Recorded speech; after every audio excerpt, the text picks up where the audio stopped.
But at the heart, healing is nothing more but the realignment of the mind, body, spirit to the one infinite creator. There's many ways I could say this, so I'll say it in a few more ways. It's the realignment of the personality, the personal mind, to God. It's the realignment of the mental and emotional body to that deeper spirit body, which is naturally less distorted and more in harmony with the creator, with the essential field that we've been talking about, unity, consciousness, the oneness, the substratum of all things, that great I am that pervades every experience and so forth. So that's really all that healing is. Like anytime healing happens, it's some version of replacing a certain configuration, an energetic configuration, mental configuration, emotional configuration, or physical configuration in terms of typical Western healing, like when you go to hospital and you get surgery. It's all a variation. It's all a distorted variation of the individual realigning its mind, body, and spirit to that intrinsic perfection of the one infinite beingness, creator. There is in the substratum of the great I am, of God, of source energy, of intelligent energy, of intelligent infinity, of this pure awareness, this perfected, undifferentiated oneness, whatever name you want to give it, the creator. Intrinsic in it, there is an intelligence that cannot be fathomed by the intellect.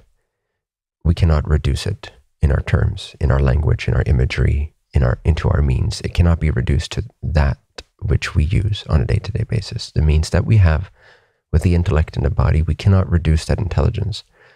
We cannot fully understand it with our means, basically. However, it can be directly contacted, and this is where the magic of healing comes in. When an entity is able to contact this intelligent energy, if you will, the substratum intelligence that resides in the very core of every atom, everywhere, all the time,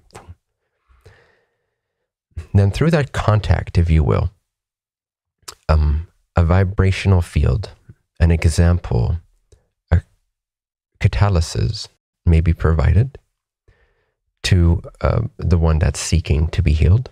Let's say the one that's seeking to be healed, which is a prerequisite for the most part, is that someone wants to be healed and that someone is seeking out that healing. Otherwise, it's an infringement upon that entity's free will and their journey and their path, which we'll get into in a little bit as well, because there's great nuances to understand there.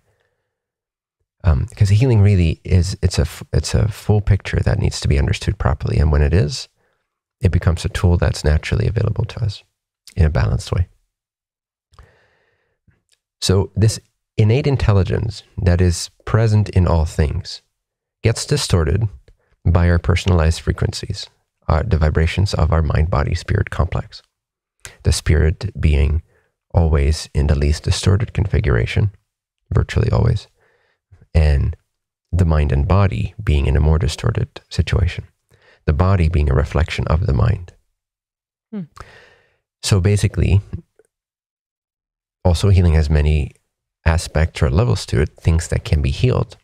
It can be of a physical nature. We're talking about a physical ailment that can be healed, both through Western science or medicine, as well as through alternative ways, as well as through direct healing by a profound perception change or vibratory change in the entity who is seeking healing. Ultimately, all healing is self-healing. Interacting with healers of different kinds is just a permission slip. And by engaging in that permission slip, even something as dense and physical as surgery, where something is removed, that is still the healer, the physical healer, giving you a permission slip to accept that new configuration. But really, it's a permission slip for loving yourself more, for feeling more worthy, for feeling more connected to the one infinite creator, for feeling realigned and redirected on your path, and so on and so forth. So that's why a lot of the times when, let's say, a tumor is removed successfully with no trace left, why in some people does it stay that way, and why in others does the seemingly same tumor resurface? And it's because the free will, the overall intelligence of that mind-body-spirit complex has not accepted the new configuration, at least not permanently, which can have different causes. For the most part, it has two causes. When healing is not accepted, or it's not maintained, or it's not a permanent healing, whether it's of a physical or mental, emotional nature. But let's use the physical example. And again, just take this all as my philosophy, take it or leave it. Let's say a tumor is removed, and in person A, the tumor never grows back, and they're healed of cancer for the rest of their life. And in person B, after 6 months, it resurfaces. For the most part, there's two main categories of reasons why this tumor would resurface. One is it serves a purpose that we, with our mental intellect, our physically oriented linear mind, our incarnational intellect cannot understand. But the larger intelligence of our beingness actually desires the condition, the impairment, the distortion, because somehow it serves a purpose for the lesson that wants to be learned in this incarnation. The second main category would be simply that the individual on a conscious or subconscious level does not accept the new configuration, because whatever caused the misalignment that then became physically manifest is still present.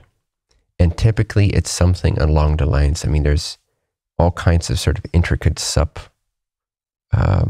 reasons or sub causes, but for the most part, it's some kind of a basic distortion of one's sense of worthiness, one's sense of alignment with the Creator, hence the term worthiness. Because if I see that I am actually desired here, that I'm created out of this perfection, then naturally I believe and I feel and I know that I'm worthy. And that actually opens up a lot of the energy centers and opens up a lot of sort of the natural, healthy configuration of mind, body, and spirit to be sustained. But if I have an intense belief in my unworthiness, and I go, and over time that expresses itself perhaps as a tumor, and I go get the tumor removed, that's a temporary permission slip for me to believe I have healed, but the cause has not been fully addressed. And I still believe I'm unworthy.